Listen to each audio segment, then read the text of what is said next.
It's a chilling idea. Americans training killers with ski masks. But that's exactly what Gil Macklin set out to do.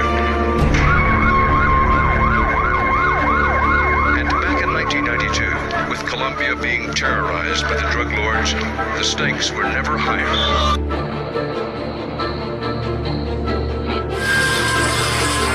Los extraditables comandados por Pablo Escobar colocan bombas en la indiscriminadamente y asesinan a sus principales. It took 2 years from the time they began training for American intelligence to finally the time and the place when they would least expect it. These men kill without compunction and die without complaint. There is one solution, and their solution is to accomplish the mission and come out in one piece.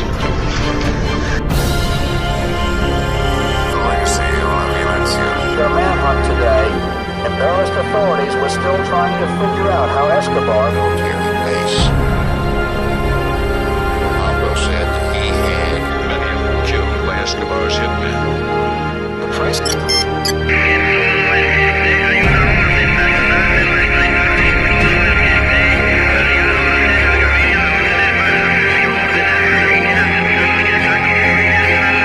Drugs are menacing our society. They're threatening our values and Necesitamos que ustedes nos apoyen esto y que nos den inteligencia técnica y el entrenamiento del personal. Eso fue la formación de lo que se llamó el bloque de búsqueda. Ellos usaron sus equipos más avanzados, sus Hayward, para ayudarnos en la persecución de Escobar. En las primeras semanas.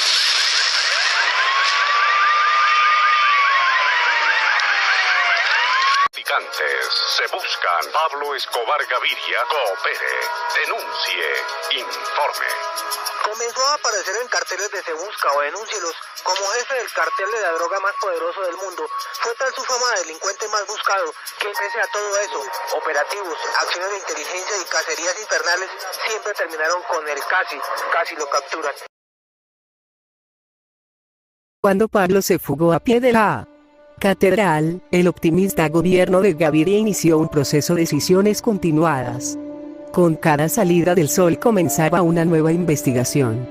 El Ministerio de Justicia acusaba al ejército de haberse dejado sobornar y permitir la fuga de Pablo. Una de las versiones que más circularon fue la de que los soldados que cercaban la catedral recibieron inmensas sumas de dinero, y que Pablo salió de allí vestido de mujer. El presidente Gaviria había despedido a todos los carceleros y pasado a retiro a todos los oficiales del ejército que habían estado involucrados en el desastre, como así también al general de la Fuerza Aérea cuyos pilotos habían hecho esperar en tierra a las fuerzas especiales durante horas en Bogotá, cuando debían proceder de inmediato a asediar la prisión. Pero ahora los que exigían eran los generales, que deseaban ver rodar las cabezas de los responsables del poder ejecutivo. ¿Y de quién era la cabeza que sobresalía a la espera del hachazo? El joven viceministro Eduardo Mendoza se quedó pasmado. Todos los dedos ansiosos de culparle apuntaban a él. ¿No debía él encarcelar a Pablo desde el principio? ¿Cómo no sospechar que había sido él quien había volado hasta la catedral para darle el soplo al capo? ¿No había sido él quien había ordenado al general acostado allí fuera que esperase a lanzar el asalto al día siguiente, y después había entrado a consultarlo con Escobar? La acusación nació de la prensa, y pronto se anunció diariamente una nueva investigación oficial y, en todos los casos, Mendoza era el blanco. La primera, que duraría 4 meses, fue la investigación del Senado. 4 meses con Mendoza apareciendo por televisión día tras día, y con los generales y los carceleros que dejaron escapar a Pablo. Más adelante, la Procuraduría Financiera anunció que investigaría todos y cada uno de los contratos a los que Mendoza había dado el visto bueno para construir la nueva cárcel para Pablo. Pero por alguna razón, la diferencia entre la cárcel ya existente y la que Mendoza aspiraba a construir se mezcló de una forma retorcida, y a los ojos de la prensa Mendoza se convirtió en el arquitecto del lujoso alojamiento de Pablo. Fue entonces cuando la Procuraduría decidió investigar al viceministro por su supuesta negligencia. Y finalmente llegó la acusación más estremecedora. Gustavo de Grey, el fiscal general, anunció que daría comienzo a una investigación criminal y que su blanco era nada más y nada menos que Eduardo Mendoza. En el país de las sospechas, el viceministro de Justicia tomó de pronto el cariz del personaje más sospechoso de todos. Pasado poco más de una semana después de haber salvado el pellejo, recibió una llamada del jefe del gabinete del presidente Gaviria. Eduardo, ha llegado la hora, le comunicó su amigo con pesar.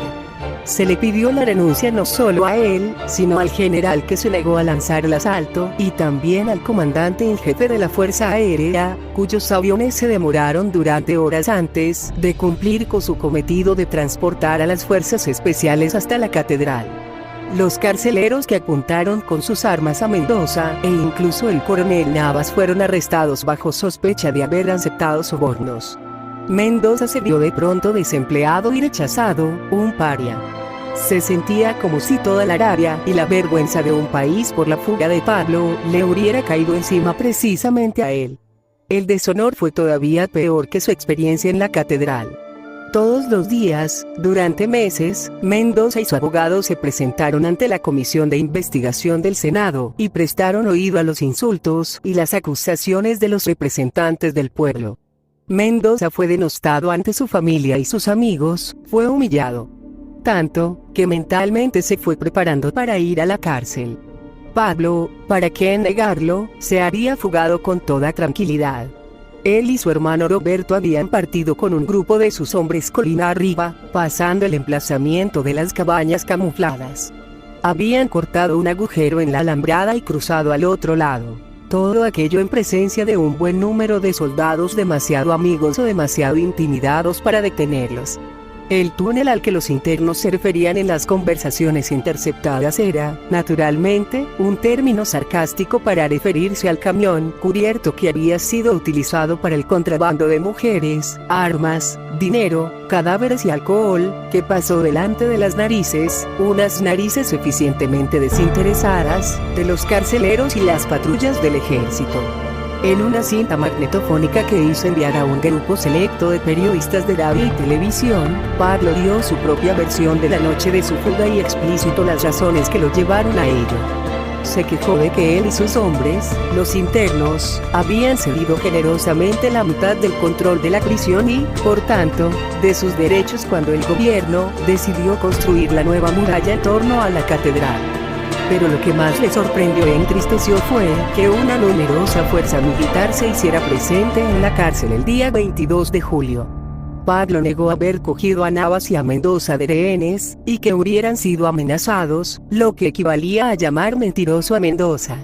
Su comunicado concluía del siguiente modo: en lo que respecta a la agresión de la que fuimos objeto, no tomaremos represalias de ningún tipo, al menos por ahora, y nos mostramos dispuestos a continuar con el proceso de paz y entregarnos a la justicia, con la condición de que se nos garantice la permanencia en la cárcel de Envigado, como también el que a partir de ahora el control de la prisión pase a manos de los cascos azules de las Naciones Unidas. El comunicado acababa con la siguiente rúbrica: Selva colombiana, jueves 24 de julio de 1992. Pablo Escobar y sus camaradas. El día siguiente a la fuga, los abogados de Pablo le hicieron entrega al gobierno de una oferta de rendición que, fundamentalmente, pedía que se le permitiera volver a la catedral ateniéndose a las mismas condiciones, y sin nuevas acusaciones en su contra. Para satisfacción de la Embajada de Estados Unidos, Gaviria se había negado de plano, pero entonces de Grey, el fiscal general, enmarañó las cosas al anunciar que él sí estaba dispuesto a negociar. Al día siguiente un extraño comunicado fue transmitido por Radio Caracol, la cadena nacional de radio, por alguien que se hizo llamar Dakota y que afirmaba estar hablando en nombre de los extraditables. Entre otras cosas, Dakota afirmó que el ejército había recibido $1.000 millones de pesos para que la institución permitiera la huida de Pablo, que las amenazas proferidas por Popeye, tales como "siempre he querido matar a un viceministro", divulgadas por Mendoza tras su liberación, habían sido el resultado de los nervios. Y, mientras que se tomarían represalias en contra de los altos cargos, no habría tales represalias contra la población. El comunicado afirmaba asimismo que no existían túneles debajo de la catedral, y que 70 hombres armados se habían unido a Pablo después de que éste abandonara la cárcel temprano aquella mañana.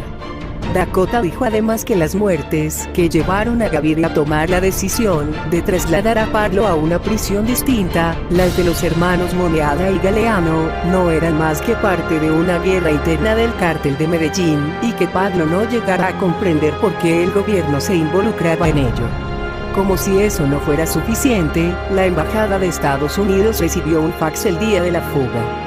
El mensaje dejaba traslucir el inconfundible estilo de Escobar, una horrible amenaza hecha con la mayor educación. Los extraditados manifestamos que, si algo llegara a sucederle al señor Pablo Escobar, haremos de ello responsable al presidente Gaviria y, una vez más, realizaremos atentados en todo el país. Nuestro blanco será la Embajada de Estados Unidos en Colombia, y lo haremos con la mayor cantidad de explosivos que jamás se haya visto. Por lo que manifestamos que, la culpa de todo este incidente corresponde al presidente Gaviria. Si Pablo Escobar o cualquiera de nosotros apareciera muerto, realizaremos atentados de forma inmediata en todo el país. Muchas gracias.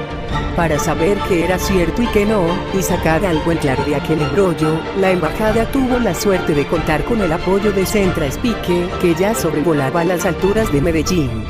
Cualquier duda que quedase sobre la existencia del supuesto túnel se esfumó cuando los operadores de la unidad de vigilancia electrónica interceptaron a Pablo hablando a lengua suelta por un teléfono móvil. Centra Espique estableció con exactitud su paradero dentro de un área de 6 kilómetros de la prisión, en un barrio residencial llamado Tres Esquinas. Asumiendo, evidentemente, que el gobierno aún no hubiera puesto en marcha unidades de vigilancia electrónica que lo rastrearan, Pablo se despachaba a gusto utilizando hasta 8 móviles distintos. No sorprendió a nadie que se viera a sí mismo como la víctima en aquel revuelo. Había quedado muy conforme con el trato al que había llegado con el gobierno, y lo último que deseaba era estar fuera de nuevo y llevar una vida de prófugo. Sus llamadas no dejaban dudas de que estaba desesperado por regresar. Lo cual fue confirmado por la larga disertación, interceptada por Centra Espique, a la que sometió a sus abogados, 2 días después de la fuga. Pablo no creía que el gobierno tuviese la intención de transferirlo a Itagüí, una cárcel de máxima seguridad de Medellín, de la misma manera que había dudado de las promesas del viceministro Mendoza, la noche de la fuga. Pablo creía que la razón esgrimida por Gaviria para el traslado era una estratagema, principalmente porque para un mafioso como él las muertes de Galeano y de Moneada no eran más que un asunto de negocios, un asunto privado. En lo que sí creía e insistía, era que, detrás de la nueva muralla de la catedral, lo que en verdad había era un plan para asesinarlo instigado por los norteamericanos. Dejemos algo en claro, explicó Pablo. La situación surgió porque dispararon y todo eso, y nosotros defendíamos nuestras propias vidas. Pero nuestra intención siempre fue la de cumplir con el gobierno hasta el final. Es posible que hayamos hecho entrar 1 o 2 personas a escondidas a la cárcel, no lo voy a negar. Lo mismo ocurre en todas las cárceles del país y del mundo, pero eso no es culpa mía. Es culpa del que los deja entrar. Así que si esa gente entró en la catedral y hubo tiros y eso, y nosotros teníamos información de que los gringos estaban tomando parte en la operación, pensamos primero en nuestras vidas, tenemos familias. Aceptar cumplir la condena en cualquier otro sitio que no fuera la catedral ponía en riesgo su seguridad, y eso fue lo que Pablo explicó. Ya, respondió uno de los abogados. Eso fue lo primero que le dejé bien claro al presidente. Pablo se opuso a los intentos de Mendoza de construir una nueva cárcel alrededor de la ya existente. Nosotros delineamos los planos de la cárcel, dijo Pablo. Ya había sido acordado. La diseñamos, adaptamos el mapa, lo único que no negociamos en su momento fue una cárcel distinta de la que tenemos. Y necesitamos que el presidente prometa públicamente que no nos sacará del país. Eso ya lo ha dicho. Dijo que se los protegería, y que la promesa de protegerlos se mantenía en pie, respondió uno de los abogados. Eso ya lo ha reiterado. El problema radica en que yo tengo cierta información acerca de que había metidos unos gringos, prosiguió Pablo. Así que lo que tenemos es una fuerza combinada. El ejército y los gringos buscan la reelección de Bush, así que necesitamos su garantía, la del gobierno de Gaviria al respecto. Hágame un favor, dígale al señor presidente que yo sé que no ha sido debidamente informado. Ahora andan diciendo que cometo crímenes desde la cárcel. Pablo pasó a explicar que si se lo condenaba por otro crimen mientras estuviese preso, pueden el gobierno tenerme encerrado aquí para el resto de mi vida, pero no me podrán sacar de aquí, porque ese es el trato que hice con el gobierno. De acuerdo, dijo el abogado. De todos modos acepte mis disculpas, concluyó Pablo, suavizando la frase con una típica deferencia. No señor, estoy encantado de poder ayudar a resolver esto. Y haremos todo lo posible. Estamos muy interesados en que esto llegue a buen término. Todos estamos dispuestos a regresar, agregó Pablo. No habrá más actos de violencia de ninguna naturaleza, aunque ciertas personas rencorosas han estado haciendo algunas llamadas telefónicas. Alguna gente quiere sembrar el caos. De cualquier manera, estamos más que dispuestos a regresar y resolver todo este asunto. Dígale al presidente que nos inquietó que los gringos tomaran parte en el asalto.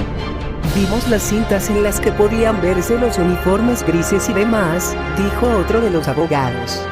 Pablo y sus secuaces creían que la CIA utilizara agentes que vestían uniformes grises. ¿De los gringos? ¿Cuántos?, preguntó Pablo. Pues pudimos ver algunos en la televisión. Esta misma tarde pedimos las cintas de un telediario de la noche. Pablo sabía que la acusación de que soldados norteamericanos hubieran participado en el asalto a la prisión le habría creado a Gaviria tremendos problemas políticos.